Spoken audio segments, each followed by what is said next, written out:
We have with us Dr. Bob Salt. And so first I'd like to welcome you to Diversity Week. Bob Salt has been here at UW-Stout for 34 years. He is a professor of Human Development and Family Studies and also an ordained interfaith minister. He is a graduate of the New Seminary in New York City. For Diversity Week, we really wanted to celebrate and learn about as many visible and invisible identities as possible. And getting to know Bob over the course of my last year and a half here at UW-Stout, we have talked many times about interfaith dialogue and faith, religion, spirituality on campus, and how we can bring some good quality, productive dialogue. And so Bob offered to share with us some world religion education in a very brief 1-hour session this afternoon. So definitely we will be missing some areas, but we wanted to make sure we were able to kind of take a little bit of a dive, a brief overview into some of the religions of the world, because so often Christianity, since it's the majority religion in the United States, is the focus. So we wanted all of us to take a step back and learn a little bit about diversity of religions. So please join me in welcoming Bob to our session this afternoon. Thanks, Bob. Thanks, Dominique, and thank you all for being here, giving an hour or an hour and 15 minutes of your time to have this discussion this beginning. So I'll be presenting for about an hour, and then there'll be 15 minutes for Q&A at the end. As I wrote in the description of this, there's no assumption that you have any background knowledge about any of these different religions. So don't worry if a lot of what I'm about to say to you is new in that regard. I'm going to get to individual religions in a few minutes, but I want to start with a few general observations first. Religious diversity, since this is Diversity Week, exists not only between religions, but within them. It's really important to understand that all religions have within themselves diverse opinions, diverse practices, and sometimes even diverse organized groups. Religious diversity within religions develops over time. So, for example, a religion today may look very different than it did, say, 1,000 or 2,000 years ago. Religion changes as it comes to different cultures. So, Buddhism in the United States today is different than, say, Buddhism might be in Southeast Asia or some other part of the world. As time goes on, new philosophies or new ideas or new questions come up in religion.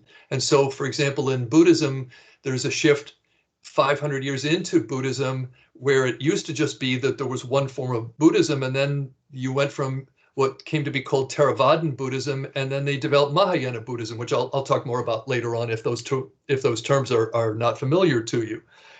Christianity in the United States today is different than Christianity would have been in the United States 300 years ago, or for that matter, say in Turkey or in Greece, at the very foundation of the religion.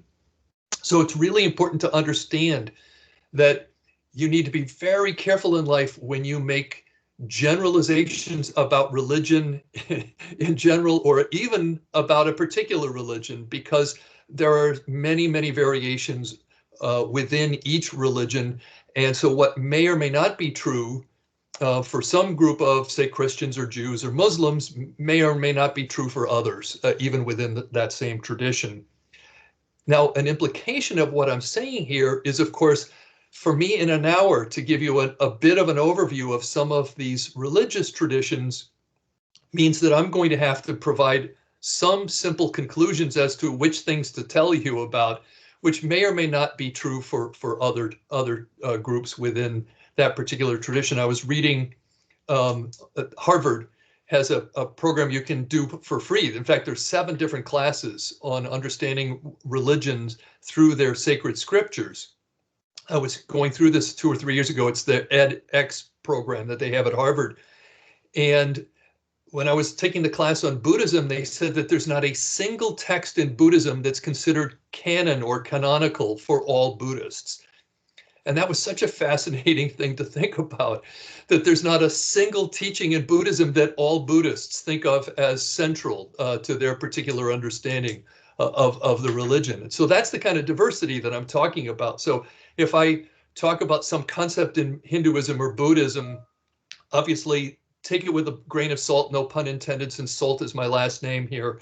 But realize that I'm having to simplify things to provide some information that might be helpful for you, but acknowledging that there's lots of diversity within each tradition. The other important point I want to make about religious diversity is a lot of people have the false idea that religions happen by themselves in a separate vacuum in the world. All religions, or at least almost all religions, are influenced by other religions and other philosophies. They do not exist in a cultural vacuum. For example, you may not be aware of this, you may never even heard of Zoroastrianism, but Judaism was very much influenced by Zoroastrianism, which was the dominant religion in Babylon during the time of what's called the Babylonian captivity, when lots of Jews were captured and taken to Babylon, where they lived for a number of decades. And it was during that time that the Jewish Bible was written, and it was influenced. Some of the ideas were influenced by some of the ideas that were in the dominant religion of Babylon at the time, which was Zoroastrianism. Most of us have never even heard of it, and yet it influenced Judaism. You wouldn't have Christianity without Judaism, because Jesus was Jewish. Islam was influenced by the fact that Muhammad was a trader and a merchant, and he traveled all around what we would today call the Middle East, and he met Jews and he met Christians, and he was fascinated by the idea of monotheism, even though he lived in a culture that was polytheistic, meaning that they believed in lots of different gods and goddesses. Christianity, for its own sake, was influenced by Neoplatonic thinking that was in the Greek world in that regard. And in modern times, humanism and feminism in the 20th and 21st centuries has been very influential for the liberal branches of Christianity in that regard. So it's very important that you understand that religions take place in a context of other religious ideas, and they influence each other. Religion is not this pure separated out thing that if you talk about Christianity, or you talk about Islam, or you talk about Hinduism or Buddhism, you have to understand that they're a part of a dialogue with other ideas and other traditions. Religions are most like each other in terms of their views on morality. So almost every religion in the world believes in some form of the golden rule. Do not do to others what you would not want done to you, or do unto others what you would want people to do for you in that regard. So in terms of morality, religion tends to promote compassion, love, forgiveness, service to others, taking care of people who are hurting in that regard. But the philosophies and the theologies can be very, very different. So every so often I hear somebody say something like, well, religion is all the same. Well, religion may be the same in the sense that all religions want us to be good, kind human beings, but their theologies are often very different from each other. Some religions don't emphasize God. Some religions emphasize God and believe that there's a single God. Some religions emphasize that there are lots of different gods and goddesses. So, I mean, that's just a simple example of the fact that religions are not all the same to each other. If you're interested in this basic premise, read Stephen Prothero's book. Oh, shoot, I don't remember the title of it right now. I said that off the top of my head thinking I was going to be able to say it. God is Not One, the 8 rival religions that run the world. He's a professor of world religions at Boston University. Stephen Prothero is his name. And that's one of his central arguments, that people have this simple notion that religion is all the same. And like I said, it may be the same in terms of the golden rule, but there's lots of diversity there as well. And I want to say the final thing before I start really getting into it, the sort of the big meta level analysis here. I'm going to acknowledge, I try to always be fair as a scholar, as a student in life. And I think studying religion and religions, plural, the fair conclusion is that Religions or individual religions have helped millions and millions of people to have a sense of identity in their lives, to have community, to have security, to have a set of beliefs through which they could live their lives. And simultaneously, religions have led millions of people to experience being judged, being marginalized, and in some extreme cases, even being killed in the name of religion.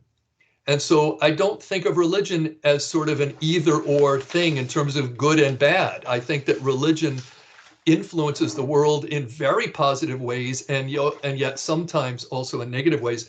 And the violence and war question is one of the fascinating ones that you hear. Every so often someone will say something like, religions caused all the world's wars. So there's a real question about that. The best book on this topic is Karen Armstrong's book, Fields of Blood, where she looked at the history of violence and the history of religion around the world. And she says it's much too simplistic to draw the conclusion that religions cause violence and war. Having said that, the impacts go in both directions. So religions have generally taught against violence and against cruelty, and yet those same religions are sometimes used with specific teachings or specific stories as a justification for violence, as a justification for war, similar to how the Bible was used on both sides of the slavery debate back in the 17th, 18th centuries, 19th century, where some people used particular quotes to justify slavery and others used other quotes to argue against it in that regard. So religions have taught about love and compassion, but they've also taught about life. And sometimes the stories of the people in those religions are killing people, raping people, causing wars against others as well. So I think the fair conclusion really is to say it's not an either or. It's a both and, that religion is involved in peace and in violence. Religion is involved in love and also in hate. And I think that for myself, that's the fairest, most comprehensive conclusion in that regard.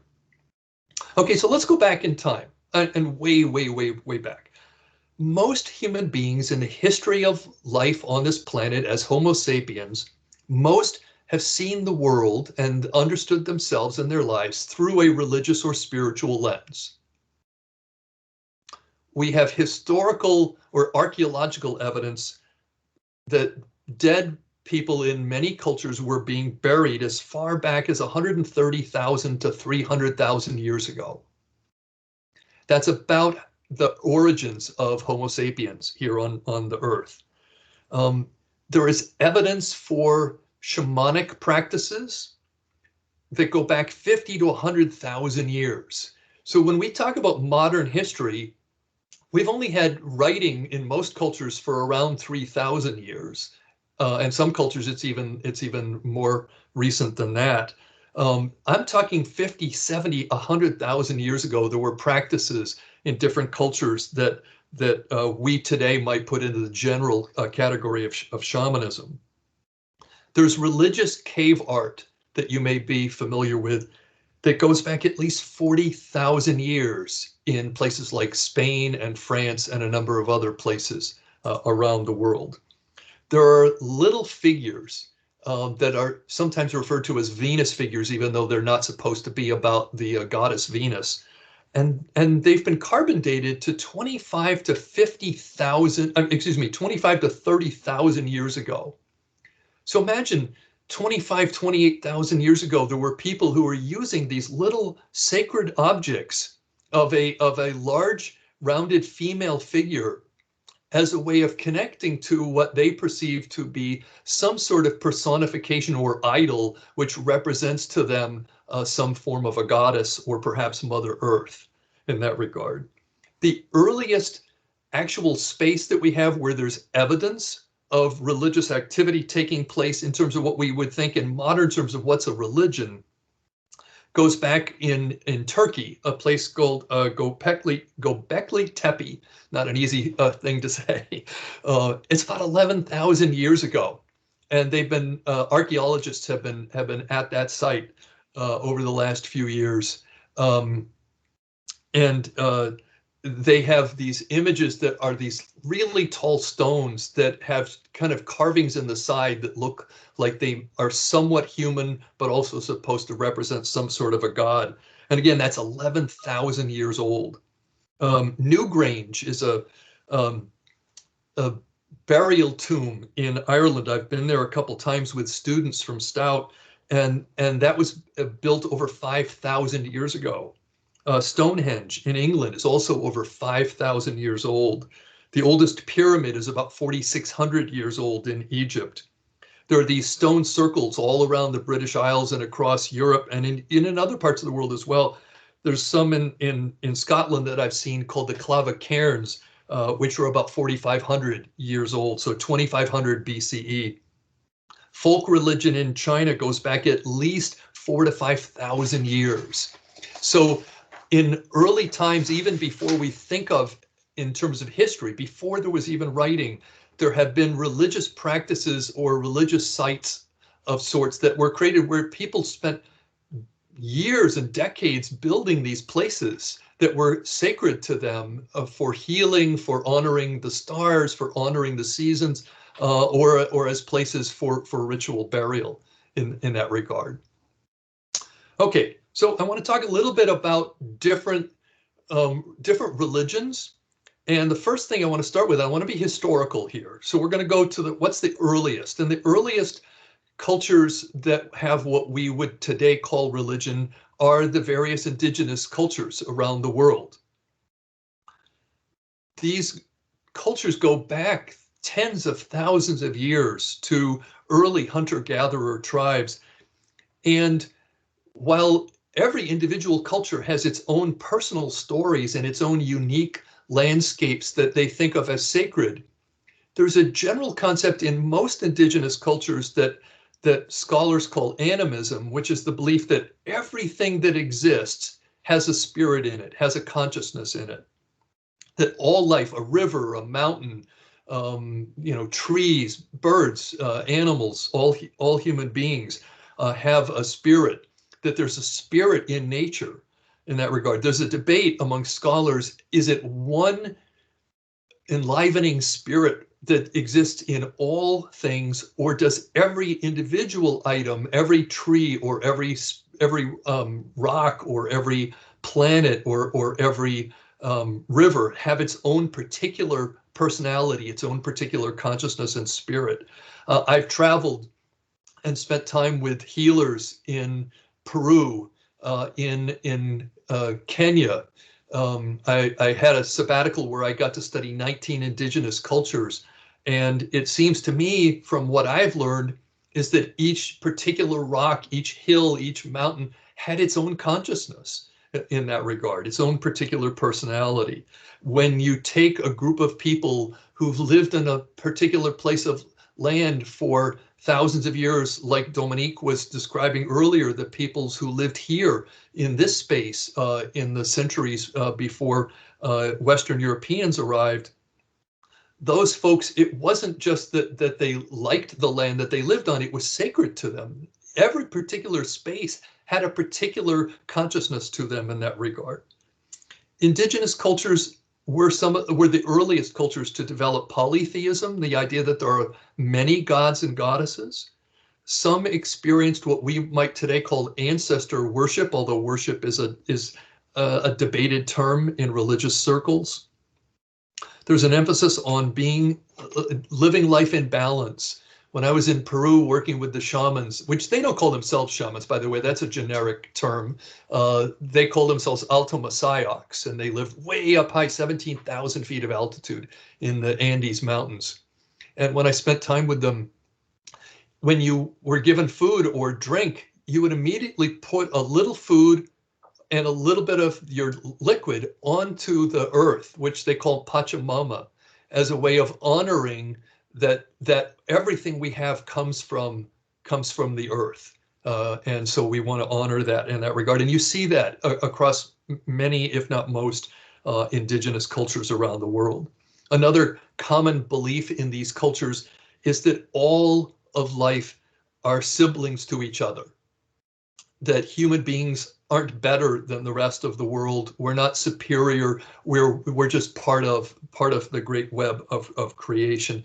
And so there's a humility to being human in these cultures that is different, I think, than the cultures that see human beings as here to be sort of the overlords to creation in that regard. So one of my favorite books is a book called The World's Wisdom, and it's quotes from different religions around the world. And they had a chapter on religions from the indigenous cultures of the world. And I'm just going to read you a couple of their quotes. This is from the Pygmy people of South Africa. In the beginning was God. Today is God. Tomorrow will be God. Who can make an image of God? He has no body. He is as a word which comes out of your mouth. That word, it is no more. It is past, and yet still it lives. So is God. And I'm going to guess many of you have heard the quote from Chief Seattle, for whom the city of Seattle was named. Humankind has not woven the web of life, but we are but one thread within it. Whatever we do to the web, we do to ourselves, as all things are bound together. Well, as I mentioned, various cultures over time developed this notion of polytheism. Again, a belief that there are lots of gods and lots of goddesses in that regard. Fertility gods or fertility goddesses, Mother Earth goddesses, warrior gods and warrior goddesses like Athena to the ancient Greeks. In Hinduism, or what we call Hinduism, there's a debate about whether that's really one religion or maybe a group of religions. There were and still are many, many, many different gods and goddesses in Hinduism. In some cultures, the sky is God. The earth is often perceived to be a goddess.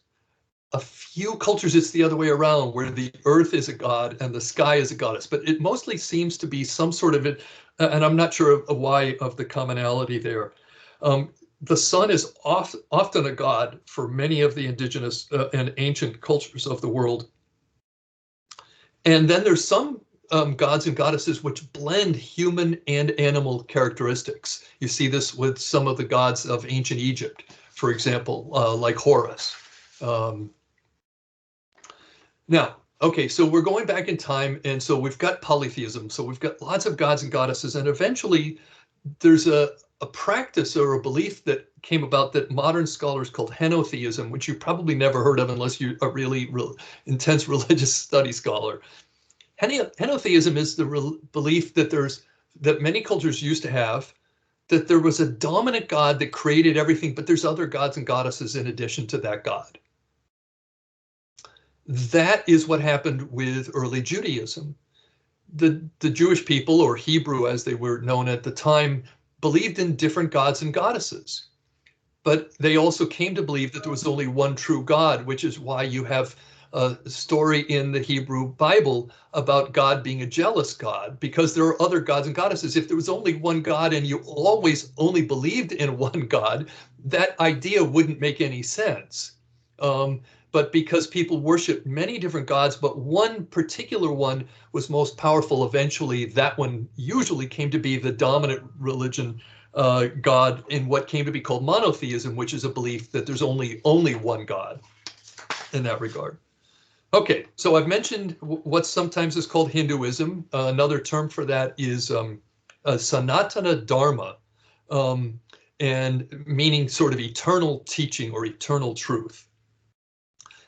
As I mentioned earlier, in Hinduism has symbols that we found that go back at least 7,500 years. The same symbols that have been used through that time, and they were found in the Indus River Valley, which is one of the four great early civilizations in society. Eventually, about 3,500 years ago, excuse me, around 1500 BCE, the Indo-Aryan culture came in from Central Asia and brought with them some new ideas, which also influenced the ideas of the people who were already there. And the combination of what was already there and then these new ideas from the Indo-Aryan people coming in came to create a new form of the religion. So the Indo-Aryan folks brought in ideas that were eventually written in the earliest sacred texts of Hinduism called the Vedas and the Upanishads. They eventually wrote sacred stories that are still told today in Hinduism around the world, the Bhagavad Gita and the Ramayana.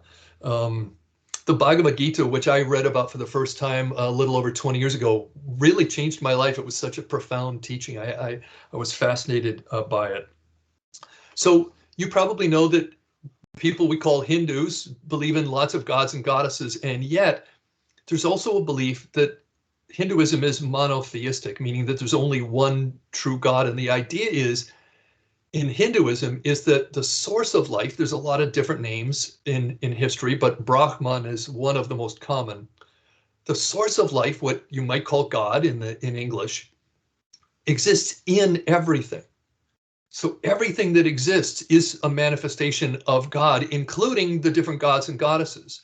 So if you worship Vishnu or you worship Shiva or Shakti or any of the other gods or goddesses of Hinduism, you're still worshiping the one ultimate source of all of life, but you're doing it through a particular form in that regard. So in Hinduism is like many ancient cultures that still believe in reincarnation. The idea is that we live many, many lifetimes, and that it's hard being a human being, and so you don't really want to have to keep coming back. Life is painful. There's a word for that called samsara in Hinduism that's also used in Buddhism as well. And so the goal of life is to get off the pattern, to not have to keep coming back here. And you do that in a couple of ways. You can be a really, really good person life after life after life and eventually kind of ascend your way out of having to come back. Or you do what's in modern teachings called self-realization, which is to recognize you're just a manifestation of God. And once you do that, you become enlightened. And you don't have to keep coming back because you've kind of figured the whole game out, and eventually you've moved beyond it. So remember, the source of life, Brahman, or Brahman, who's depending upon who's saying it, is in everything, including you, including your soul. And everything is ultimately one source of life. This is sometimes called the philosophy of monism. Another fascinating thing in Hinduism is that they have lots of gods and goddesses that are couples together. And in Hinduism, any god or goddess could incarnate into life as a human being. And so the story of the Bhagavad Gita is a story where one of the incarnations of the god Vishnu comes into life as a man named Krishna. And Krishna has a partner in life at different points in his life. Same thing with Ram, the story of Ram, who's a prince in the Ramayana story. His beloved partner is the princess Sita. And so in Hinduism, there's a lot of emphasis on the beauty of the passion of the love that the two have for each other in that regard. Goddesses in Hinduism are often seen as different variations of sort of an archetypal goddess named Devi. Sometimes Devi is referred to as mother or mother god in that regard. And you may or may not have heard this. It's pretty popular, pretty common these days, where people say namaste to each other. If you've ever taken a yoga class, you've probably had people say that. And that's a Hindu concept. And it's because if the source of all of life exists in everything, then it's important to recognize that. And namaste is saying to the person you're greeting that you recognize that the source of life, or Brahman, lives in them, that they are a manifestation ultimately of God, to put it into English terminology in that regard. Okay, some Hindu quotes. This is from the Upanishads. This is one of the most powerful early teachings.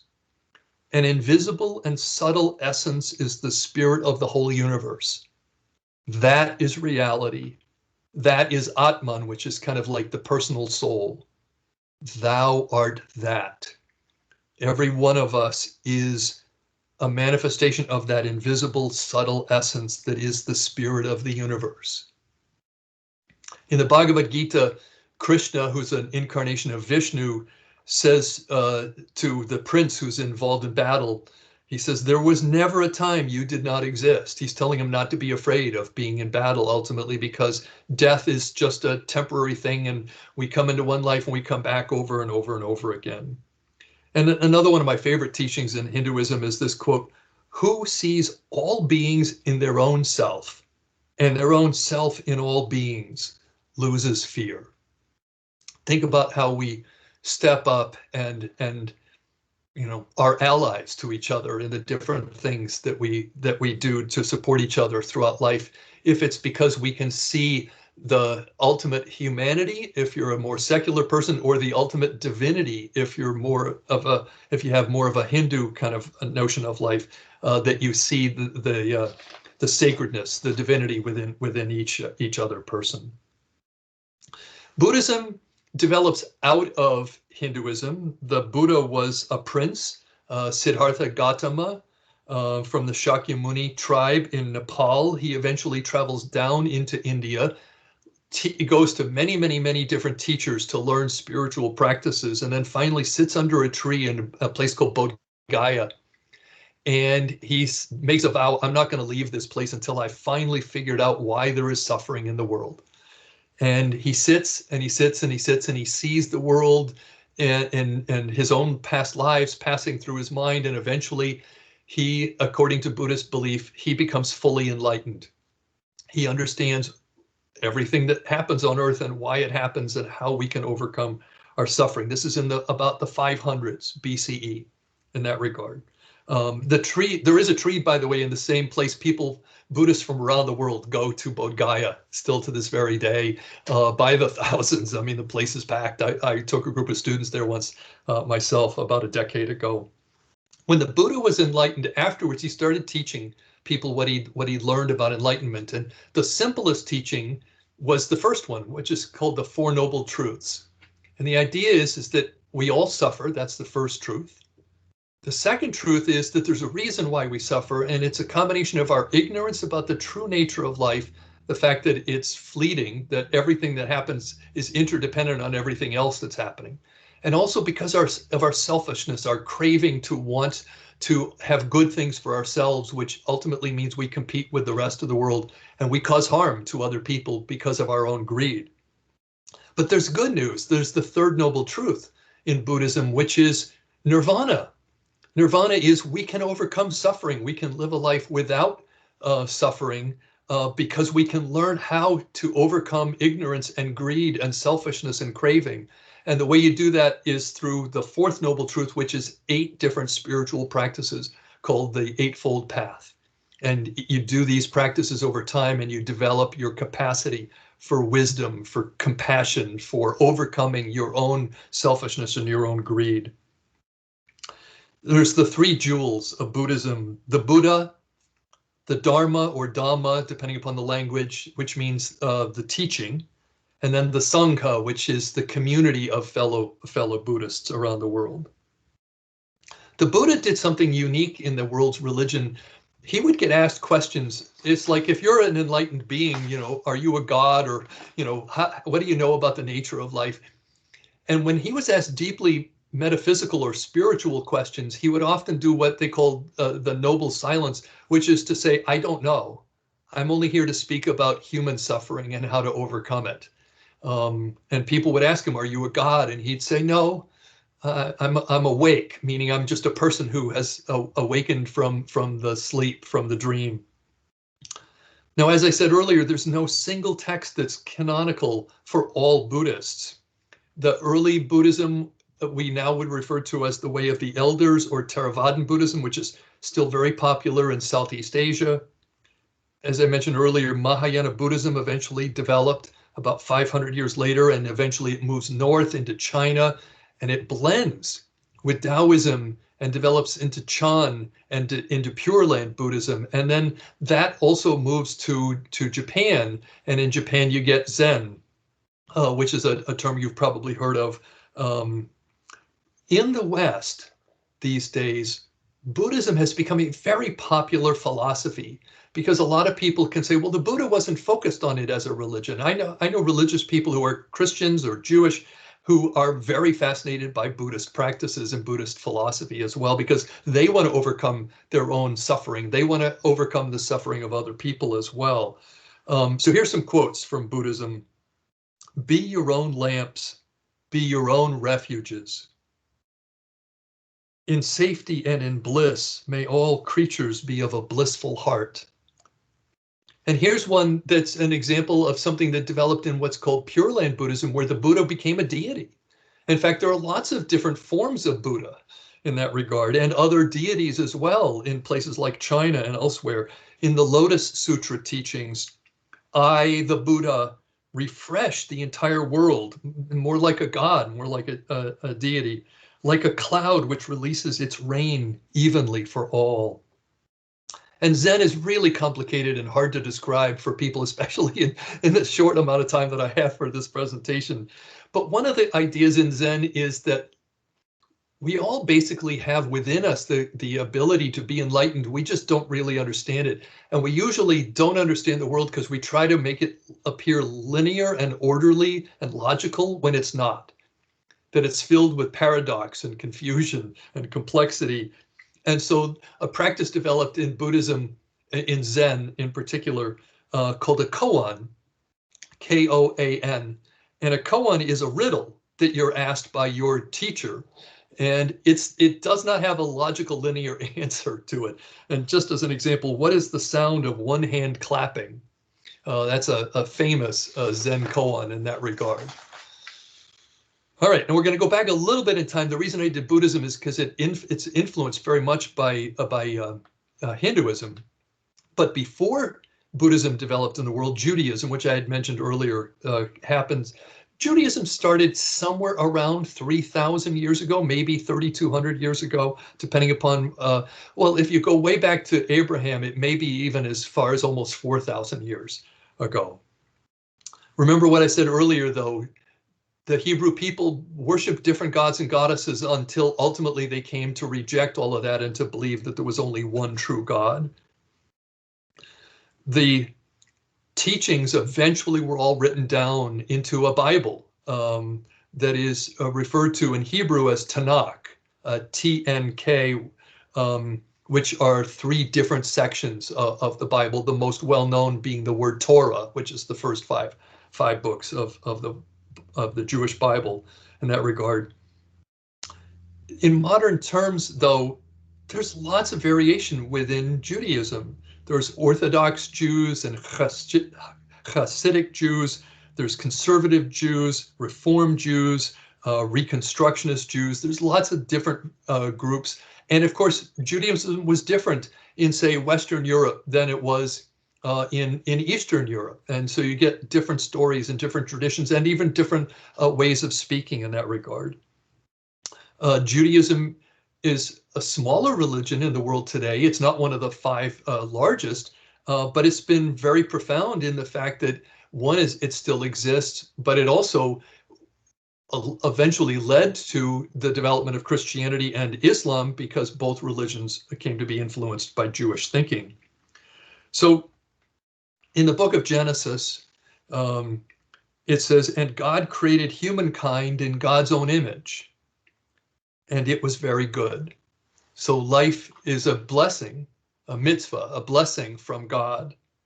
There's something called the Shema, which is a central teaching in Judaism.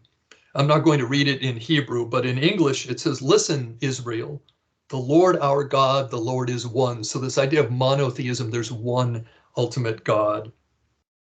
My dad was a Christian minister, and so for him, his study of the Jewish Bible was what Christians always refer to as the Old Testament. And my dad died just over a year ago, and at his funeral, I was reading an obituary I wrote for him, and his very favorite teaching in the what he saw as the Old Testament. What Jews don't like that term, by the way, don't refer to the Jewish Bible as the Old Testament in that regard, because it takes their book away from them in a sense. in that regard. But from the book of Micah, it says there's a rhetorical question: what does God expect of us? To do justice, to love goodness, and to walk humbly with your God. And then I'm going to read one more from Leviticus, which tends not to be most people's favorite book in the Jewish tradition, but because it's got a whole lot of rules, some of which many modern Jews and modern Christians don't follow today. But there's one particular line that will be very influential for those of you who are Christian to think about. In the book of Leviticus, there's a line that says, "You must love your neighbor as yourself." That line will sound very familiar to Christians because it's one of the things that Jesus said as one of the two most important commandments. Which brings me to Christianity, which developed around 2,000 years ago, and of course was around the life of Jesus as we know him in English, Jesus in Spanish, or Jesus in Greek, Yeshua in Aramaic, which was the language that he would have spoken at that time. He was seen by his followers as the Jewish Messiah, and eventually came to be seen as co-equal with God in that regard. And then the concept developed of the Trinity, of God the Father and God the Son and the Holy Spirit in that regard. When Yeshua, or Jesus as a human being, traveled around the world, he did healings and he taught people about compassion for the poor and the suffering. He taught about a central teaching that he had was that if human beings worked together and saw the world rightly, they could create a kingdom of heaven right here on earth. When people hear about the kingdom of heaven in Christianity, if they haven't studied theology, they assume that that means the kingdom of heaven means the place you go after you die. But his teaching, according to most modern scholars, was really about trying to get people to buy into this idea of creating the kingdom of heaven here on earth. The Sermon on the Mount, where he talked about blessed are the meek and blessed are the poor. He cared about the people who were struggling and suffering with life in that regard. From the very beginning, though, there were big debates about Jesus' message and who he was. Even Peter, right away, the night before he dies, Jesus goes to wash Peter's feet. Peter was one of his disciples, and Peter says, "No, you can't do that." That didn't seem right to him because he thought of Jesus as above him. And Jesus says, "You don't understand. I came here to serve. And if you don't let me wash your feet, you don't really have any part of me or my message." I'm paraphrasing the line here. That's not an exact quote. Of course, I'm speaking English, so it wouldn't be an exact quote anyway, because he would have been speaking Aramaic. But over the years, different traditions developed their own stories about Jesus, and the church kept splitting and splitting and splitting. Different beliefs about who Jesus was or what his message was. Eventually, the Catholic Church split from the Eastern Orthodox Church about 1,000 years after Jesus' life and death. 500 years after that, Martin Luther and John Calvin come along, and you get the Protestant Reformation. And so there are now like 2,000 different Protestant groups, denominations in the United States. Now, Christianity is the largest religion in the United States. It's the largest in the US and around the world. About 70% of Americans are Christian. That number is dropping. It used to be that it was like over 90%, but now there's been a significant decline in Christianity relative to other beliefs. And the largest one that's growing is people who aren't religious at all. And around the world, it's about 2.3 billion people are Christian, which is 31% of the world's population. So no religion has the majority of the world's population. Christianity is the largest religion. Islam is very close to it at about 2.1 billion. And Hinduism is close, is over 1 billion, as is non-religious, actually. So some quotes from Christianity. I've already given you a couple. Blessed are the meek, blessed are the poor. When you did when you did it for the least of those, my brothers, you did it for me. In other words, how you treat other people, especially those who are suffering, is how you would be treating God, Jesus as God. When Jesus was asked, what is the greatest commandment? He said, this is in the book of Mark, that thou shalt love thy God with all thy heart, all thy soul, and all thy mind. And then there's a second that's almost as important, that thou shalt love thy neighbor as thyself, which was him quoting Leviticus. A lot of Christians, where there was lots of anti-Semitism for the last couple thousand years, lots of Christians didn't even like to think of Jesus as Jewish. That's changed in the last 30 or 40 years, especially here in the West, where there's much more of an acknowledgement. But Jesus was a Jewish teacher, and his teachings were consistent largely with Jewish thought at that particular time. And I wish that people had understood that, and there would be a whole lot less anti-Semitism in the world in that regard. Now, if you've ever been to a Christian wedding, whether you're Christian or not, you've probably heard someone quote from 1 Corinthians 13. Yes, I have to do it here too. This is not from Jesus. This is actually from Paul, his apostle. Right now, three things remain: faith, hope, and love. But the greatest of these is love. And that brings me to Islam. Islam, as I mentioned earlier, was founded by a man named Muhammad. He was an orphan. He lived about the late 500s and early 600s in the desert in Arabia, what's now today part of Saudi Arabia. He used to go up and pray up in a cave at the top of a mountain nearby, and eventually God spoke to him and he became a prophet. And he started hearing God in his mind, and he started saying the words, and he would tell people what he heard God saying through him. And he developed followers, and they believed that he was actually saying things that were beautiful and profound. He was not a very poetic man, but the words that he heard in his mind were very, very poetic. And most Muslims believe that the Quran, the holy teaching, which were the things that Muhammad heard God say through his mind, that book is not only a sacred book, but it's a beautiful book because of the poetry or poetic quality of a lot of the writing. Muslims are strict monotheists in that regard. Muhammad saw the world as filled with injustice, just like the leaders of most of the world's religions. What we call civilization ultimately led to a world of haves and have-nots.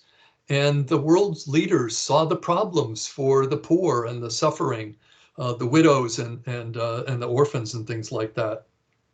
So many religions, even though they teach about God, many of them, not all of them, they're largely talking about justice. They're talking about inequality and unfairness and things like that. There are 5 pillars of Islam, 5 things that a Muslim has to do as a regular part of their practice.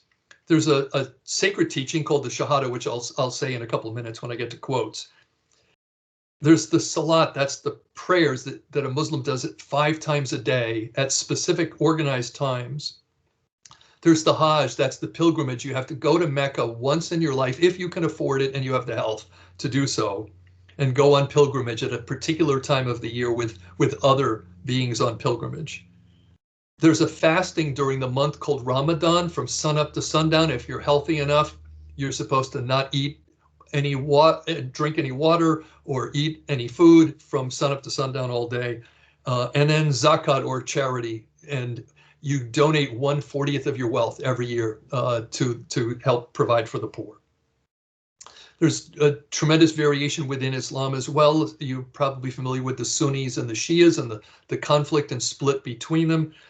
If you're interested, there's some really good books that I don't have time to get into right now that look at why that developed over time in the next couple of generations after the life of Muhammad, when they were trying to figure out who the leader of the Islamic world should be in that regard.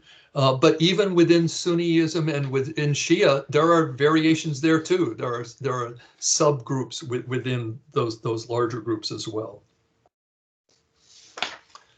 Oh, this is an important concept. You've probably heard people talk about Sharia, and in the United States, it's often said with some sort of fear associated with it. Sharia means divine law, but fiqh means human understanding of law. And there's 4 different schools of law or jurisprudence in Islam. And the idea is that human beings are trying to figure out what the rules should be And the ultimate law is the law that would come from the source of life, from Allah, from God. Allah is not God's name, by the way. It means the God. There's a lot of confusion about that as well for non-Muslims around the world. So the Shahada, as I mentioned, is the testimony, which is that there is no God but God, and Muhammad is his prophet. And the idea is that Jesus was a prophet, Moses was a prophet, Abraham was a prophet, that there were thousands and thousands of prophets, and Muhammad came along as the last one and to be a prophet to the Arabic-speaking people. Again, because of the confusion in the West, especially around Islam, I really am excited to think about what you might think as you hear this. There's the Fatiha, which is the opening, which is said in many, many Islamic ceremonies. So Muslims will say this phrase in Arabic, not in English, over and over and over in their lives. And the opening goes like this: in the name of God, the merciful Lord of mercy. In that one sentence, mercy is mentioned twice. The prejudice, the Islamophobia here in the West that's developed, unfortunately, people have developed such a militaristic view of Islam. And it's not that there hasn't been violence in the world. There's been violence in Christianity. There are even Buddhists in Sri Lanka who've been involved in wars there. I mean, religion and violence is much more complicated. But understand that the word mercy, or two forms of mercy, is in the opening sentence twice in that regard, and that's such an important thing for non-Muslims to understand about Islam. And one more teaching from Islam: kindness is a mark of faith, and whoever hath not kindness hath not faith. All right, the last of the religions I'm going to focus on here is neo-paganism, which may sound like a strange place to go, but it is both an old religion and a more modern one as well. So the early forms of paganism go back tens of thousands of years. The word pagan means folk religion, the small town folk. It was a Latin word. So thousands of years ago, people practiced what today we might call paganism. In modern times, there's a neo form of paganism called new or neo-paganism. Wicca is another variation on that. And there's an emphasis on worshiping the seasons and nature, different gods and goddesses. There's lots of different forms of neo-paganism and different forms of Wicca as well. But the emphasis is on connection with life, with nature spirits, and importantly, and we haven't heard this as much in some of the Western religions, focusing on the feminine qualities of the divine, thinking of goddesses as sacred, rather than thinking of God as only being a male in that regard. So a couple of quotes from neo-paganism. Those of us who embrace the feminine know its strength. And this other one: in truly understanding the goddess and the god, one comes to understand life. For the two are inextricably entwined. Live your earthly life fully, but try to see the spiritual aspects of your activities as well. Remember, the physical and the spiritual are but reflections of each other. So there are lots and lots of other religions in the world. I would have loved to have had more time to talk about many others, but these are some of the more common ones. And then I made a couple of other choices because of things that I thought were influential in the world of history as well. And like I said, what's called the nuns, N-O-N-E-S, not N-U-N, but people who don't believe in religion, is actually the fastest growing group in the world. And so when I teach a class on religious diversity, we talk about atheism and agnosticism and humanism and people who may believe in some sort of God but don't necessarily want to be part of any sort of organized religion. So remember, religious beliefs and practices shift over time as different cultures and groups come into contact with each other. Buddhism changes as it gets to Tibet, or it gets to China, or it gets to Japan. Christianity is different in different places at different times. Judaism is different in different places at different times, especially after the destruction of the temple in 70 CE, where Jews had the diaspora, where they were forced to leave Jerusalem and to change the nature of their religious practice. in our modern times, we live in a very logical, linear, scientific world. And whether people are religious or anti-religious, we all tend to think of the world through those kinds of lenses, so much so that the word myth has come to mean, and you hear teachers, professors say it all the time, that, oh, that's just a myth. What they mean by a myth is something that's false or wrong. But the word myth to people who study mythology is a sacred teaching that is powerful for a group of people in the world, even though it may not be literally or historically true in that regard. So all of the world's religions are myths in that regard. But it's important to understand that that's not how modern people tend to think about the world. Even people who go to church on a Sunday or on a Friday night still see the world or the weather predictions on the basis of what some meteorologist says. We tend to see the world through a secular lens, even those of us who are religion today. And so the modern world is quite different. As I said earlier, I think humanism has been a profound impact on especially the liberal forms of Christianity and Judaism and Islam around the world as well. I'm just about running out of time here. I've got one more minute, so let me just quote. In terms of diversity, there are conservative people in all of the world's religions, and there are liberal people in all of the world's religions. And I was at a conference once called the Big I Conference, which is about inclusive theology, bringing people together to talk about seeing the world in a way where we could all get along with each other. And the person said, if I went and put together a group of Christians, a group of conservative Christians and Jews and Muslims, they would all probably agree with each other, not about theology, but about morality. And if I brought a group of liberals together, they would all probably agree with each other for the most part as well. And so the differences within these religions sometimes isn't even sects or denomination. Sometimes it's just a difference of, do you see the world through a conservative lens or through a liberal lens? So when people hear conservative Christians talk about Christianity, they're not speaking for the totality of Christianity. They're speaking for their particular view of it, which of course they have a right to do. But people often don't know that there are liberal Christians, just like there are liberal Jews. There are women rabbis in the liberal forms of Judaism, whereas to Orthodox Jews, the idea of a woman rabbi, would be absolutely wrong and against the teachings of their faith in that regard. So that's taken me through almost an hour's time here. Thank you for listening. We've got about 15 minutes, and I'd be happy to take whatever questions and comments that you'd like to share. So thank you. Thank you so much, Bob. That was so much information in the last hour. I'm pretty amazed by everything that you touched on. We do have a couple of questions in the chat, so I'm going to go ahead and read those aloud for you to answer. So first question is, well, first I'll say Josh Lynn said, will there be a quiz? There is no quiz. Just for you, Josh. This is not a grade. Thank goodness, because I would fail, I think. But so the first question is, you mentioned changes of demographics, but could you talk a little bit about people who consider themselves spiritual but not religious? So kind of that distinction. Great. Yeah. Kevin Dole, who's been on the call here, he and I have actually done studies here at Stout over the last 10 or 12 years.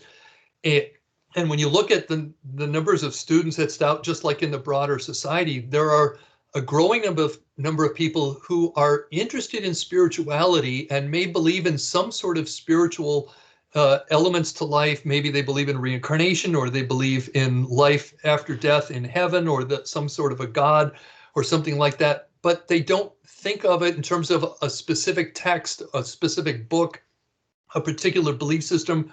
Young people today are much less institutional than people of previous generations in the United States. They're less likely to join political parties or organizations. They're very engaged in the world, but they don't tend to do so as much through institutions in that regard. And so for some of them, most Stout students still think of themselves as Christians, but the growth has been either in the group that see themselves as spiritual but not religious, or people who don't see themselves as religious at all. There's a growth in agnosticism, which is people who don't really know what they believe in, and atheism, which is people who are pretty convinced that there's no such thing as God or life after death or anything like that. Thank you, Bob. So a question from Jacob. Seeing as this is Diversity Week, Jacob is wondering if you have any guidance for us when we encounter people who may want to use religion to sow division or to exclude. Oh, that's a great question. Wow. How to come up with a really succinct answer. We're not easy this week, Bob. We're talking about serious things here. That's wonderful. Well, I wrote a paper which I delivered at the Parliament of the World's Religions in Utah back in 2015, where I emphasized the need that if people really wanted to promote peace and justice in the world, that they needed to hold every one of their philosophies, whether it was a religious philosophy or a political philosophy or an economic philosophy, or even a philosophy about truth in the world of science, that we need to hold all of our truths humbly. When someone says this is the only right answer, my answer to them usually is, if that answer works for you, that's wonderful, and I'm happy for you that you found a belief system that helps you to have a healthy life. But for myself, that doesn't work. So I tend to speak in I language in that regard. It's like, oh, I hear that for you. That's great. But for myself, I don't see the value of that. Or if someone starts to kind of push that on me, like for example, when people come to the door to share their religious belief, I'm very happy to have that conversation with people, and I ask them questions back too. So for me, it's about being humble about my own beliefs, but also trying to encourage humility in others, because when people are sure that they know the nature of God, I mean, to me, that's idolatry. I mean, if you're from a purely religious point of view, to say you know the ultimate nature of God and you know exactly what that being would want you to do in every single particular moment in time, I think people are way over their heads there in terms of trying to be able to make that particular kind of statement for the rest of the world. Having said that, absolutely, if that works for you personally to believe what you believe, and I have personal beliefs too, and they help me live my life in a more profound and sacred way. But I would encourage humility, and I think that it's in humility that we can come together and have conversation. Thank you. If anyone else has any questions or comments, we can definitely take those. We have a little bit less than 10 minutes left on our time. If no one has questions or comments, we can obviously, of course, end a couple of minutes early, but we definitely do have a few more minutes left. And there's so much that Bob didn't cover today. So what do you, I don't know that you, so this is just an opinion thing. I don't know that you, this isn't necessarily your area or things like that, but, I guess kind of going along the same vein of what Jacob was talking about, thinking about exclusion and that kind of thing, have you noticed anything in what you kind of read and what you see in the news and things like that in regard to kind of like, people who use religion as an excuse to, exclude or discriminate? Have you seen any trends in regard to anything like that? Yeah, I think the largest trend in our society generally, and even within religion, is to be more inclusive, to include LGBTQIA folks, or to include people of different racial orientations or whatever. That when we say that there's one source of life, or we have a spirituality, we want it to be a spirituality that does not exclude other people. So that's the general trend. But that trend is going in opposition to the way religion used to be, which was that only people in our group are saved, or only people in our group have the true understanding of God, or are loved by God, or going to be approved of by God at some sort of a judgment day. I treat them seriously. I think people honestly believe that. And I think that some people, there's a backlash against the inclusive trend that's going on in our society. And so you see people who are threatened by that idea. And as a result of that, there's violence that takes place. We saw it, in the Capitol, 6 weeks ago in Washington. There's violence that takes place. And some of that violence is done by people who are threatened ultimately by the trend towards inclusivity and syncretism, which means the blending of different ideas coming together, different groups, different philosophies, different religions. I think that that's threatening to people who believe that only their group is right. If you study James Fowler, who's a psychologist who studied religion, he said that our religious beliefs are influenced by our consciousness and by our cognitive thinking skills. And so if you see the world in terms of there's one right answer, then you see everything through that particular lens. But as we get older, more of us come to see that maybe the world is paradoxical. Maybe the truth is inclusive, even though there's sort of a hard argument to make for that in terms of, a single right answer. How can one answer be true? I'm going to use a quote from my partner and I watched the musical Fiddler on the Roof sometime a couple months back, and Tevye, the lead character in the story, is talking with a group of people from the town, a Jewish community in Russia, and somebody says something, he says, "You're right," and somebody else says something which says the opposite of the first statement. He says, "Well, you're also right." Somebody says, "But that person can't be right and the other person be right." And he says, "You're right too." And so he struggles with this idea of how can there be different answers, but all of them still be true. And the older I get, the more I realize I can't possibly know the ultimate nature to the questions of the nature of what is the ultimate truth. And so I read and study all different faith traditions, and I try to understand what different people believe. But for me, I keep an open mind. But I do think that there is a real tension right now where there's a fear and a reaction against the trend towards inclusivity, and that trend, that tension right now is really profound in our culture. Thank you so much. I appreciate that.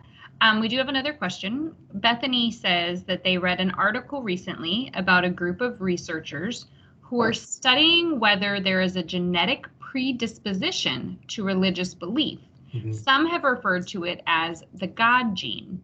Yep. By any chance, have you reviewed any of these studies, or do you have any thoughts about this that you could share? Yes, I actually have read some of that research. Thanks for the question, Bethany. I think that we are definitely, our brains are likely to respond to the world in different ways. Different information is going to hit us differently depending upon the way our brain structures how we think about life. My personal belief is I believe people have a soul, and I think that the soul actually chooses, because I believe in multiple lives. I think the soul chooses to come into the life that it comes into, and you choose the body, which includes the brain and the network of people around you that the life you're going to live is in. So for me, it's a combination of both genetics and a spiritual kind of a lens. Different people, I mean, there's lots of fascinating research looking at how the brain changes when we meditate, for example, or when we pray. I've read a lot of that research. There's some fascinating research on the role that the brain plays in terms of all of this. A friend of mine in an interfaith group that I was part of once said, "Did human beings create God, or did God create human beings?" And I said, my own personal answer is both. I believe in a creative source of life. I believe that souls were created by that source, and that those souls inhabit the lives here on earth, or that we incarnate is another way to say that. And yet, I think that we human beings try to make sense out of something that's way beyond our understanding. And we create different belief systems, both for whole groups of people, and we'll call that a religion, and we all do it ourselves. We all try to make sense out of life. And every single day, things happen that we don't really understand how it fits into the big picture of life. How does prayer work sometimes and not other times? How can there be different gods in different places? And there are these deep, deep, profound questions we can never know the answers to. And ultimately, for me, I think that, yes, our brain, our central nervous system does influence how we see the world. And of course, that means genetics plays a role, and environment plays a role. We're into the whole nature-nurture debate in the social and behavioral sciences world. I think that obviously it has to be a little of both. I'm Bob Salt in this body with this brain, and I have the genes that I have.